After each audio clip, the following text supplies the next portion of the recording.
श्री गुरुवे नमः। अखंडमंडलाकारं व्याप्तमेन चराचरं तत्पदं दर्शितं येन तस्मै श्री गुरुवे नमः। ओम शांति शांति शांति। प्रणाम भगवान।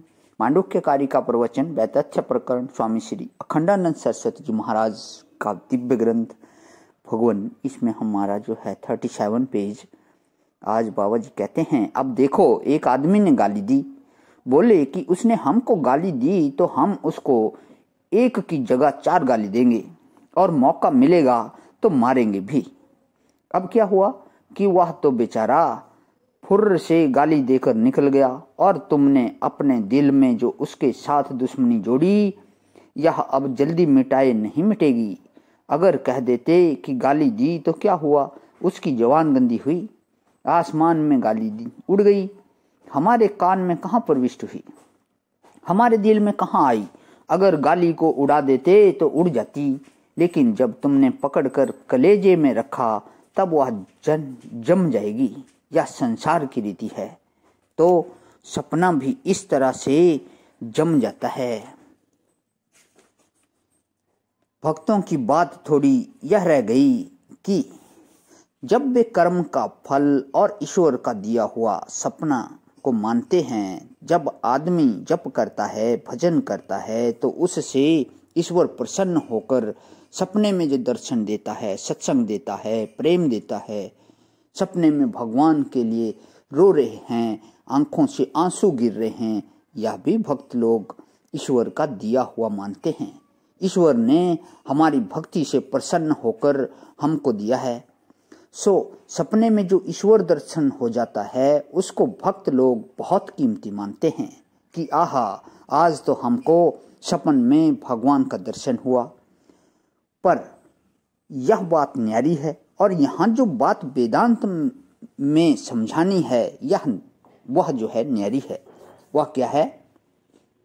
वे यह नहीं कहते हैं कि स्वप्न तुम्हारे कर्म का संस्कार है कि नहीं। हम यह भी मान लेते हैं कि कर्म का संस्कार है। अच्छा, ईश्वर ने दिया है, यह भी मानते हैं, क्योंकि जब ईश्वर ने जागृत अवस्था बनाई है, सुषुप्ति बनाई है, तो स्वप्न भी बनाया है। उसमें हमको क्या मतलब? बोले भाई कि उससे सूचना मिलती है कि आगे क्या होने वाला है। ठीक है, वह भी मिले तो सुषुप्ति भी सात्विक राजस तामस 3 प्रकार की और स्वप्न भी सात्विक राजस तामस 3 प्रकार का होता है। तो रजोगुण की प्रधानता से राजस सात्विक, राजस तामस और राजस 3 प्रकार का स्वप्न तथा तमोगुण की प्रधानता से तामस सात्विक, तामस राजस और तामस तामस 3 प्रकार की सुषुप्ति होती है। यह इनकी महिमा है। अब वेदांती कहता है कि सपने से सूचना मिलती है, यह ठीक है, पर झूठे इशारे से क्या सूचना नहीं दी जाती। अच्छा देखो, यह रेलगाड़ी चलती है तो लाल झंडी दिखाते हैं, माने रास्ता बंद है, हरी झंडी दिखाते हैं, माने रास्ता साफ है।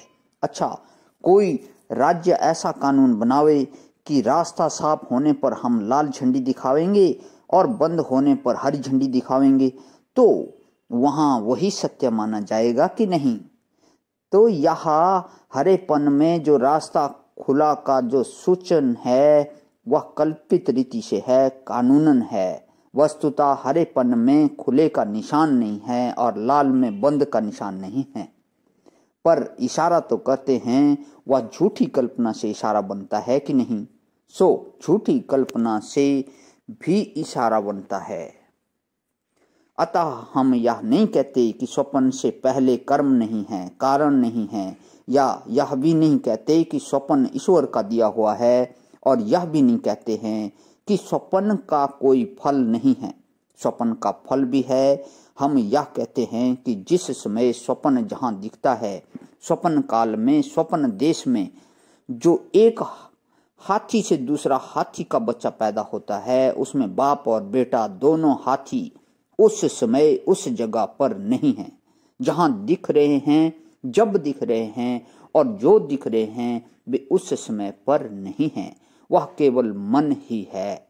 मन के सिवाय वहां न मिनट है, न इंच है, न फुट है, ना ही छटांग रत्ती भर कोई वजन है, ना कोई हाथी घोड़ा अथवा बैल है, ना आदमी है, ना हवाई जहाज है, ना पहाड़ है, ना गंगा है। वहां जिस समय, जिस स्थान में, जिस रूप में जो चीज दिख रही है, उस समय वहां वह चीज नहीं है। हमारा उससे फलांश में दृष्टांत नहीं है, कारणांश में दृष्टांत नहीं है, उसके दाता के अंश में दृष्टांत नहीं है। हमारा दृष्टांत तो केवल वहां दिखने वाली वस्तु के संबंध में है। प्रणाम भगवान। ओम शांति शांति शांति।